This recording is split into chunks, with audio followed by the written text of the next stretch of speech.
नमस्कार साथियों। अभी जो सरकार की स्थिति है, सरकार यह स्पष्ट कर दिया है कि हमें 10 लाख नौकरी देना है। सरकार के मुख्य एजेंडे में शामिल है रोजगार। मेरे साथियों, आज से 1 साल पहले की स्थिति अलग थी। आज से ठीक 1 साल पहले बिहार की धरती पर एनडीए की सरकार थी। आज महागठबंधन की सरकार है। एनडीए और महागठबंधन, आसमान जमीन का फर्क।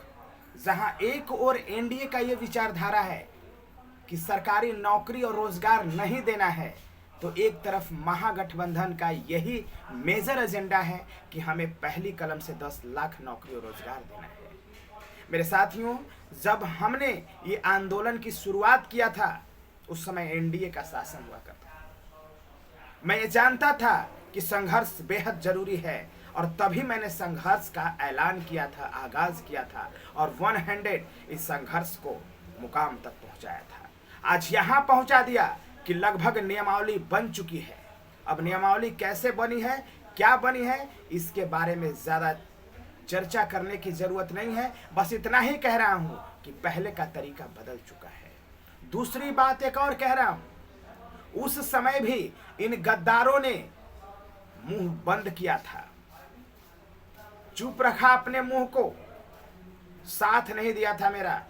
लेकिन हमने सबको दरकिनार करते हुए उस समय की स्थिति और परिस्थिति के अनुसार अपने विवेक से निर्णय लेकर के मैं आगे बढ़ा था और सफलता के इस मुकाम तक इस आंदोलन को पहुंचाया था। आज फिर वही समय आया है। आज फिर वही समय आया है। मेरे साथियों, उस समय रिक्ति 30,675, मेरिट में 30,675, इसलिए मेरिट की नियुक्ति सुनिश्चित होना चाहिए, ये हमारा मांग था। लेकिन आज परिस्थिति बदल चुकी है। आज रिक्ति लगभग 1.25 लाख हो गई, और क्या हमें उसी मांग पर रहना चाहिए? क्या हमारे मांग और विचार में परिवर्तन नहीं होना चाहिए? ये बहुत गंभीर मुद्दा है। मेरे साथियों, अगर इस विवाद को समाप्त नहीं किया गया, अगर मेरिट और नॉट मेरिट का विवाद को समाप्त नहीं किया गया, तो एक बात याद कर लीजिएगा, सुपर टेट में भी झुलस सकता है ये मुद्दा। सुपर टेट में चला जाएगा फिर एसटीईटी 22 का नाटक खेल दिया जा सकेगा। तब क्या करोगे बताओ? क्या करोगे? किसी भी समय खतरा मंडरा रहा है एसटीईटी 22 का। अगर एसटीईटी 22 आ गया, एसटीईटी 23 आ गया, अगर ये कह दिया गया कि एसटीईटी 22 के बाद ही बहाली की प्रक्रिया प्रारंभ होगी, तब बताओ क्या करोगे? क्या करोगे? इसलिए मैं सभी 12-13 विषय में तो कोई समस्या नहीं है, महिलाओं में तो कोई समस्या नहीं है। आपकी बहाली की प्रक्रिया प्रारंभ होगी, आपका होना तय है। एससी और ईबीसी में कोई समस्या नहीं है, ईडब्ल्यूएस में कोई समस्या नहीं है। थोड़ा मोड़ा समस्या अगर है तो बीसी कैटेगरी में है, बाकी कोई समस्या नहीं होने वाला है। कंप्यूटर साइंस की बात करता हूं मेरे साथियों, कंप्यूटर साइंस में 1000 सीटें हो गई हैं। सभी मेरिट की नियुक्ति नहीं होगी जब तक रिक्ति बढ़ाने की बात नहीं करोगे। सभी मेरिट की नियुक्ति और संपूर्ण बहाली संभव ही नहीं है। इसीलिए हमारा विचार है कि हम लोगों को एक तरफा ताकत लगा करके और रिक्ति को जितना ज़्यादा से ज़्यादा संपूर्ण बहाली तक बढ़वा करके और इस सफलता को प्राप्त करना है। दूसरा कोई विकल्प नहीं है। मैंने पहले भी अपने विवेक से किया था, किसी से पूछ के निर्णय लिया था क्या? अपने विवेक से किया था ना। आज भी अपने विवेक से कर रहा हूं ना। इसलिए गद्दारों को, दरिंदों को, हैवानों को, बलात्कारियों को साथ नहीं देना है। ये सब चोर चंडाल लोग हैं, इसका साथ नहीं देना है, बाइकआउट करना है। अगर इसका साथ आप दे दिए तो मेरा कारवां तो रुकने वाला है नहीं, सीधे मेरिट वर्सेस हो जाएगा अनिल। तो तय आपको करना है कि क्या इस आंदोलन को मेरिट वर्सेस अनिल करना है? मेरिट वर्सेस अनिल करना है? बताओ। मैं मेरिट की तरफ से ही लड़ रहा हूं, ऐसा नहीं है। हाँ, नॉट मेरिट को भी होना चाहिए, मेरिट को भी होना चाहिए, संपूर्ण बहाली होना चाहिए। हमारा इरादा संपूर्ण बहाली का है। इसलिए मेरे साथियों, गद्दारों का साथ नहीं देना है। अगर गद्दारों का साथ दोगे तो तुम हार जाओगे, सीधे हारोगे, सीधे हारोगे। या तो सुपर टेट में मामला झुलस जाएगा, या तो STT 22 में मामला झुलस जाएगा और हमारे सामने तो जीतने की कुव्वत ही नहीं है। पटक के छाती तोड़ देंगे पटना की सड़कों पर, कहीं जीतने नहीं देंगे पटना में।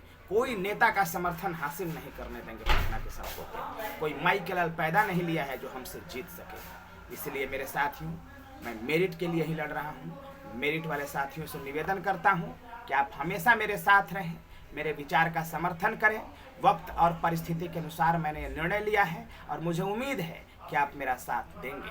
अगर आप देंगे तो जीत आपकी होगी, सबकी होगी। संपूर्ण 80,402 अभ्यर्थियों की नियुक्ति सुनिश्चित होगी और यही हमारा मान है।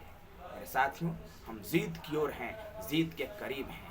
मैंने ज़िंदगी के बेहतरीन 1 साल दिए हैं इस आंदोलन में और इसी के आधार पर मैं आपसे मांग रहा हूँ आगे के कुछ 1-2 महीने।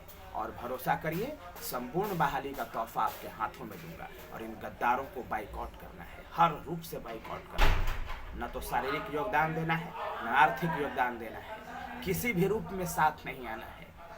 4 लोग और 3 लोग विधवा विलाप करा देंगे। देखते ना कौन माई के लाल आंदोलन करता हो मेरी आवाज़ को दबा देता है। जो अनिल बोलेगा वही आवाज़ बनेगा, जो अनिल बोलेगा वही आवाज़ होगा।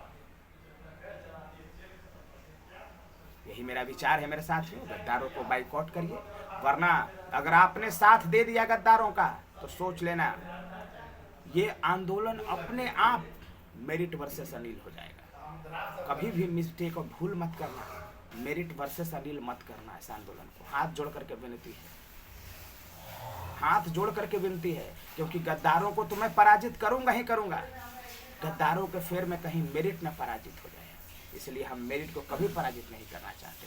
हम तो संपूर्ण बहाली की बात कर रहे हैं, लेकिन उस गद्दार को पराजित करूंगा, उसको पराजित करूंगा मैं, जिन्होंने इस मेरिट की आत्मा को लूटा है, जिसने गलत रूप से चंदा कलेक्शन किया है, जिसने गलत तरीके से धोखा किया है, मेरिट के सौदा किया है, मेरी माँ बहनों के साथ छेड़खानी की है, सामान चुराए हैं, मोबाइल चुराए हैं, पर्स में हाथ डाल करके सामान चुराए हैं, छेड़छाड़ किए हैं, गलत नज़रिया रखा है।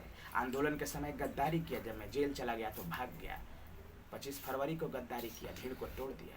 मेरे साथियों, हमेशा गद्दारी किया, तब जाकर के अंत में मैंने निर्णय लिया कि अब ये अपनी सरकार है, हमें अपने तरीके से चलना होगा। इसलिए हमने निर्णय लिया। इन्हीं शब्दों के साथ मैं अपनी वाणी को विराम देता हूँ। जय हिंद।